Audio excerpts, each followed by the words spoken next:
A big thank you to Jero for sponsoring today's video on Patreon. Neriv Crackling Vanguard versus Delney, go Shintai and Thada. We've got all our colours and can play pretty much everything in hand. Not sure if we'll go for the Fable first or Black Market Connections. We can have a think about that in the meantime and keep this.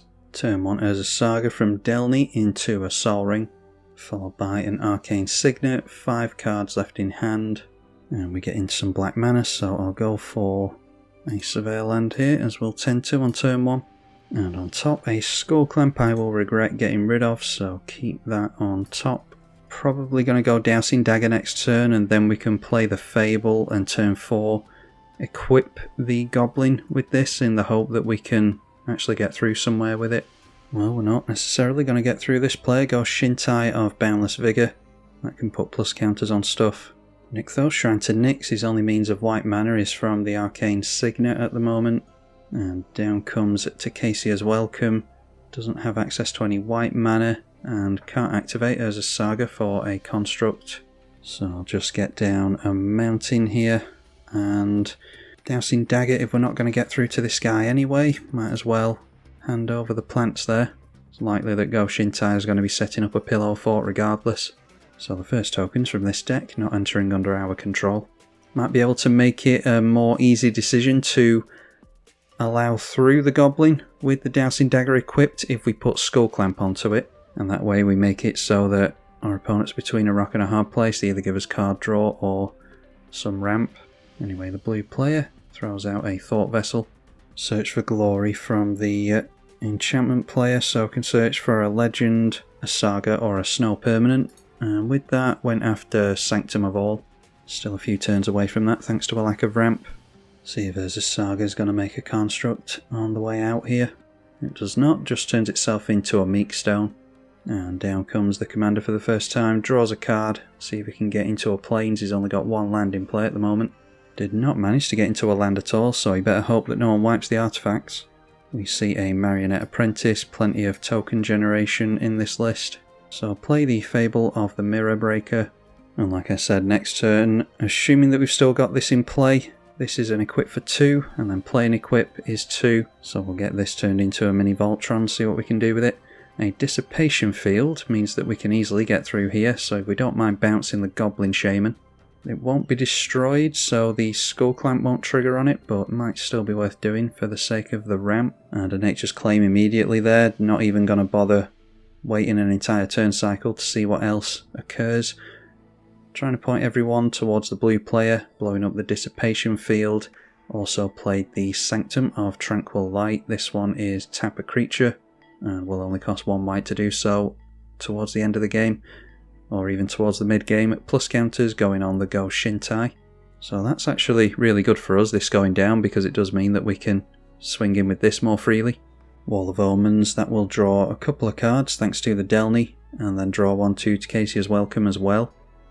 So he's unlucky if he doesn't get a Plains here. And there it is. Has Devotion to white of 3 now as well, so he could make 3 white mana off the Nykthos. Turns out that slightly risky keep is going to pay off for him. Rumour Gatherer is going to trigger Scry and card draw, and swings in at the Go Shintai player with Delney, and decides to chump with the plant tokens, so we see one of those go down eventually. Okay, Ophiomancer, it's just more token generation of course. We can discard cards here if we want to. I'm not sure I particularly care about Bastion of Remembrance at the moment, to be honest. So I'll try getting rid of just that one, because I like everything else. And that shows us a Wild Magic Sorcerer, which is going to be handy for after we get our commander down. Shot down the Sacred Foundry. Obviously going for the Rummage there means that we're a step closer to getting into a land, which we're currently missing as well. So equip up the Goblin Shaman, and instead of getting down Marionette Apprentice, I think I will equip up the Skull Clamp. So let's take that in to the left. Thankfully the blue player hasn't scooped on us. The trigger for the treasure is on attack, so it wouldn't have mattered if we'd got through to a player anyway, but obviously we want to try and keep this in play if we can. Dousing Dagger is not tapped, so it will flip round, and we can tap this for 3 mana straight away. One of the better ramp cards in a deck where you can't do very well in land ramp. Mardu's a good example of that. Black Market Connections I think will be good here. And we'll be looking pretty decent for maybe getting down our commander next turn. Unfortunately this doesn't have haste, so the sooner we get it down the better, assuming that we're not going to see a board wipe because we want to be attacking in with it with the tokens in play. There's a Nykthos over here as well with absolutely no devotion to blue. And speaking of haste, a Swiftfoot Boots enters play. Can't equip that to Thada at the moment. And did tap down his 3 mana, so it looked as though he was going to risk it there, but decided against it. Holds up 3 mana with 4 cards in hand. And there's a Doomweight Giant, so this is why I plumped for the Skull Clamp. I mean, as it turns out, had I not have gone for Skull Clamp, this wouldn't have gone down anyway. But I wasn't exactly expecting to get through a turn cycle without some kind of board wipe. So we'll draw a couple of cards. The Rumour Gatherer goes down as well, clearing 2 cards off the top for the 2 cards that were on top were not lands. So just even more token production. We're getting into absolutely everything that we want to see here, apart from the additional mana. Would be good to make lands consistently. But we did lose one of our tokens there in the Goblin token. Ideally we'd get our commander in, be able to swing in with Wild Mage Sorcerer or Wild Magic Sorcerer in play. Maybe even make a copy of it with this. Wouldn't have too much mana to cast into something there, but a double Cascade would be decent. Daxos Blessed by the Sun draws a card. Whenever another creature you control dies, gain a life. Currently a 2/5. Adds a decent amount to their devotion as well. We've played a Ganjo as the land for the turn. So 5 mana. And then destroy all creatures with power greater than or equal to the chosen number. So I'm guessing that most of this board is going down here. Just playing the board wipe in order to get rid of Doomweight Giant, I dare say. Okay, mana drain for that. So he's basically just stealing the mana. He doesn't really care if this stuff sticks in play, seemingly. So the fact that he didn't get down his Thada might benefit him here. If he taps down that blue mana and passes, it means he doesn't have an Offer You Can't Refuse or something like that, Pongify. So he's kind of showing his hand a little bit there. Anyways, Punishment Delney goes to the left. Not too interested in the plant tokens after that counter. Now luckily we got through for the Lost Veil previously, so let's see. Do we want to get down our commander? An Aetherdrift Strike Leader from the new set. Whenever you attack with this creature and or your commander, you get a Goblin token. And this can give creature tokens indestructible, so not all tokens and not our commander. So I'm not sure about this one, but decided to play it as one of the new cards in the set. So put these on the stack, doesn't matter in which order. Let's go for all 3 here, just so that we can get the 3/2 token into play. Still not drawing into the land that we might like to see. Alright, and there it is. So drawing the additional cards has allowed us to make that land we're eager for. So let's go for the Neriv Crackling Vanguard. At least the mana drain isn't going on our commander. Make a couple of Goblin tokens when it enters. Play the Flooded Strand.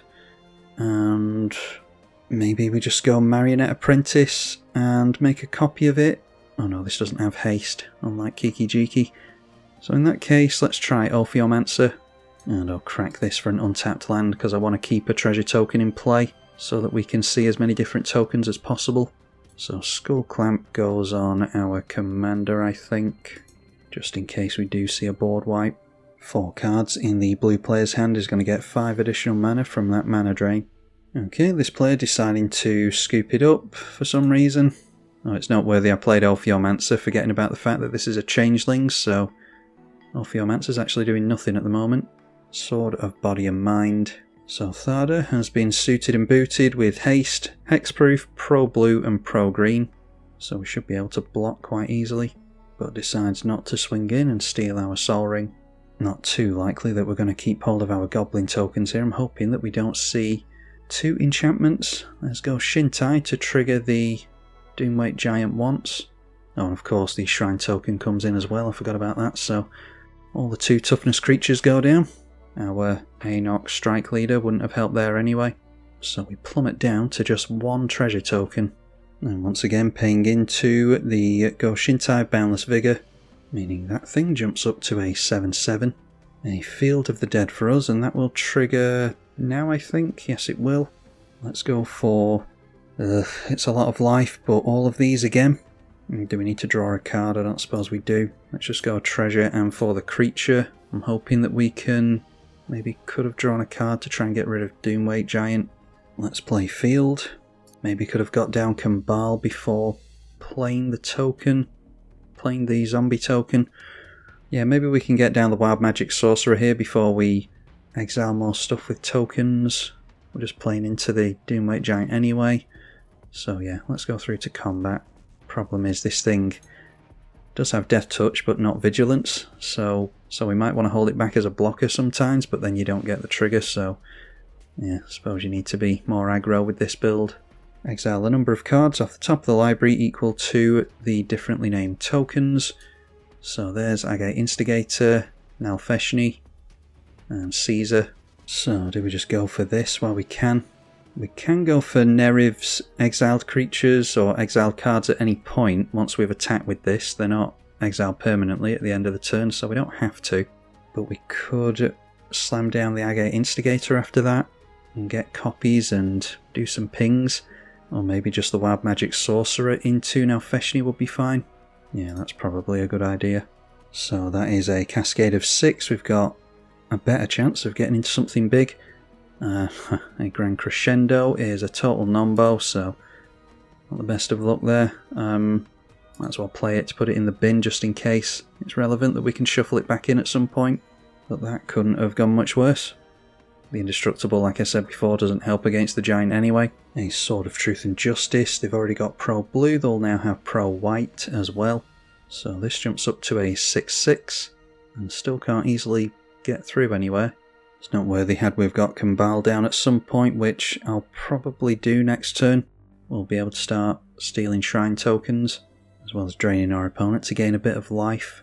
Still 5 cards in Go Shintai's hand, and we saw it before, but there it is, the Sanctum of All, so triggers the Doomweight Giant, gets another token into play with Go Shintai, which means Doomweight Giant triggers twice, gets rid of the 2 toughness creatures again. So down goes our 2 tokens, 2 creature tokens. Did manage to keep the bigger creatures in play for now though. And the 7/7 swings in towards us. I would have chumped that with a zombie token, but as it stands now I think we have to take it. The Doomweight Giant's hitting us as well, so that's a massive hit. 11 damage, but it does mean he's concerned with us, so we have to plummet down to 15. Pays into the Vigor again, so this is now a 13/13 trample. I didn't realise it had trample, so jumping that wouldn't have mattered regardless. Okay, Cavern of Souls is a land for the turn at least. I think just making a treasure would be wise, and then we'd only have 1 token in play. 2 off Cavern of Souls, 3 off Marionette Apprentice. I think I want Cabal in play. Could make another token off the Rakdos Legend as well. Yeah, let's just go 1 life into this. That Doomweight Giant's really hurting us at the moment. So trigger field, name Dragon with the Cavern of Souls, and we'll go for the Marionette Apprentice now to make a Servo token.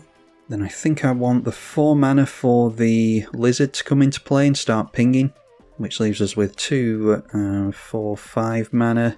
So we could play something else from exile, maybe Cabal as well to start draining. Let's see what else we exile. We just have to swing in with our commander to the right. Now Feshni's probably, yeah, it's probably a good idea to hold back as much as possible here. So that exiles for us a Talisman, Wayfarer's Bauble, Academy Manufactor as well. If we can survive another turn, which we might not be able to, that might be good with the Black Market connection, start making food. So yeah, it's between the Manufactor and the Agate Instigator really. I think trying to drain our opponents with Cabal is going to be a wiser idea. So let's go for the Instigator after that, which will trigger both of our Exile Matters cards. So now Feshni first of all on the stack, and then we Cascade with the Wild Magic Sorcerer. And the spell with Cascade is another X spell. I've seen some nombos I seem to have added into the list here. The Sorcerer was the last card I decided to keep in the list, and probably not the best list to have it in. Yeah, X will be 0 with the Tempt cards, so say no. Maybe best to keep these cards in and just not have X spells, because that's twice we've whiffed now. Cabal sees the token, Agate Instigator enter, and then sees the Agate Instigator which enters with a token of its own, so Kambal triggers. The original copy that won't stay in for very long is going to trigger on that as well. So here's where we start all the pings, and then the original comes in with Offspring. So we end up with 4 instigators in play. Good luck keeping track of all this in paper. So we end up dealing a nice chunk of damage. We will lose out on this one, but the other token will stay in place, so we'll have 3 instigators in play. I can only afford 1 more spell, so we could go for the talisman and then equip up here with the skull clamp, ready for it to go down. I think we'll do that. That will cascade as well. Marionette Apprentice will see the treasure token go down, so each opponent loses 1 life. And we get a copy of the talisman when it enters. Forgot about that with now Feshni, so could play the Wayfarer's Bauble as well.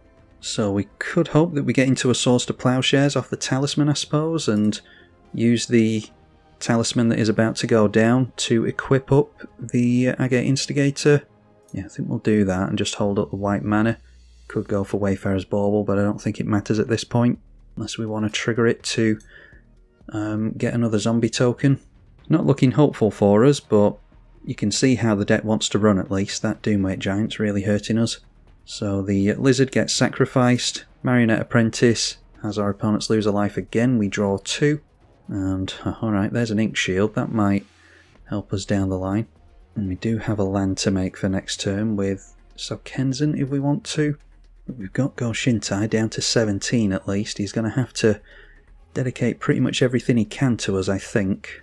Interestingly, if this guy gets through with the sword, we will get a wolf token as well. Doesn't seem too dedicated to doing that though. Might be able to get into unblockable or flying or something here. Instead decides on a sorcery speed, Blue Sun Zenith for 2. So not doing too well over there. But he's certainly showing the Go Shintai player, who is the major threat and who to dedicate a lot of his attacks to. Ideally we'd survive another turn so we can make use of this Ink Shield. Managed to make another land. I can't remember if there's a Sanctum that can buff all the Go Shintai creatures or something like that. Anyway, we'll see what he tutors up here. Decides on a Sanctum of Fruitful Harvest, which is X mana of any one colour, where X is the shrines you control. That's at the beginning of the first main phase, which they haven't gone into yet. So, gonna get some more shrine tokens and add more Doomweight Giant triggers, and this has just been the major threat of the entire game, unfortunately. When the token comes in, it triggers the Kambal, which is about to get wiped out. Or the token is at least. Enters tapped. Kambal triggers for a drain. The 3 Agate Instigators will Lightning Bolt as well. So we'll do some damage on the way out at least. So we've got him down to 13, we're up to 19. And then the tokens go down, so Marionette Apprentice still in play. Is going to have each opponent lose 1 life 4 times. So we're not doing too bad considering how well we're being controlled here. But the 2 remaining toughness on creatures are going to go down, so Instigator and the Magic Sorcerer are going to die, as well as the tokens, the Apprentice as well. So not too many blockers left, unfortunately. And the Sanctum gets 2 triggers, so a bunch of mana with 4 cards left in hand. Down to 8 life though. You'll have to be careful about just turning everything in sideways. He's got 18 mana from the Sanctum in Celestia colours.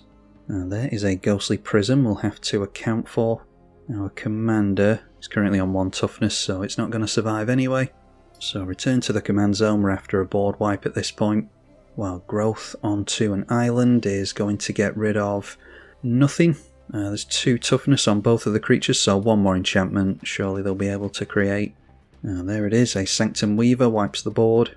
And that probably means that we're done. Yeah, they can swing in with everything and hold back the Go Shintai and take us out. Just drew into the Ink Shield a turn too late, unfortunately. Oh, I missed this one. That is Honden of Knight's Reach. Target opponent discards a card for each shrine you control. That's during your upkeep though, so we're not going to make it round to that upkeep, I wouldn't have thought. So we go down to -1, did decide to swing in with his Go Shintai commander. And we've knocked Thada down a fair ways as well. He's gone down to 15 over there.